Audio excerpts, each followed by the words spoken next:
So in this video, we're going to look at general form of a circle.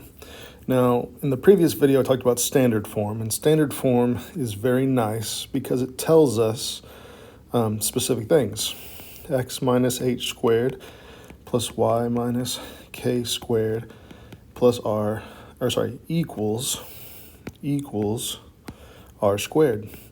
And it's convenient because it tells us the center of the circle, which is at h comma k, and it tells us the radius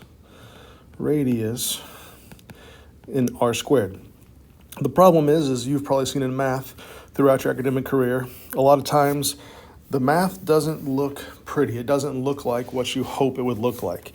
So while I could have a circle, say x minus 2 squared plus y minus 1 squared equals 9, and that's a nice neat circle that is centered at the point 2, 1 and has a radius of 3.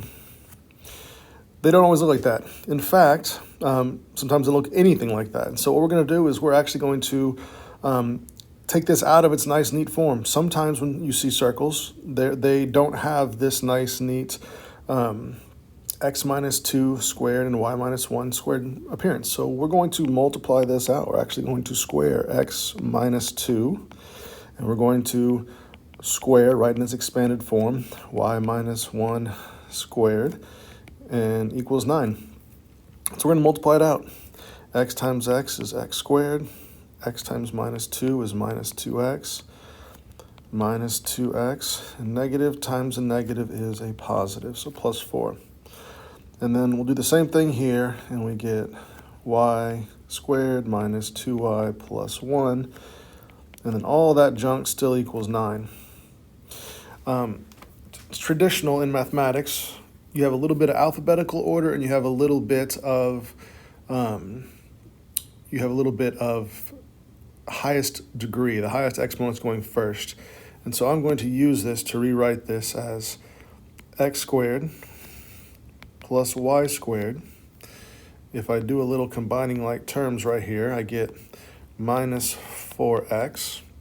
I'll do a little combining, or I already did the combining like terms right there, so minus 2y.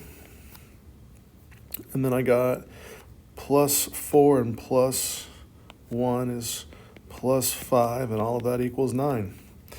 And when you look at this, it's kind of scary. It's a big, long list of things. None of those are like terms.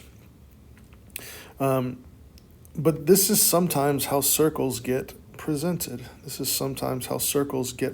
So general form, this is mathematically equivalent to what we started with. It's mathematically equivalent to that right there. The question is, when you look at this, what does it tell you? Now, when you see x squared plus y squared, and you see all this other stuff, what I see is, I see that it's a circle.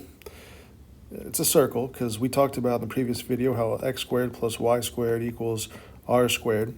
So when I see these two pieces, I'm like, I'm pretty sure that's a circle, but I don't know the nice, neat information that I got from this right here. And so what we need to do is be able to navigate between these two. I need to be able to look at this jumbled mess and be able to work my way back to knowing this form, which is nice and neat. And so we're going to talk about how do you go from this blob back to a more orderly way of looking at a circle in the standard form.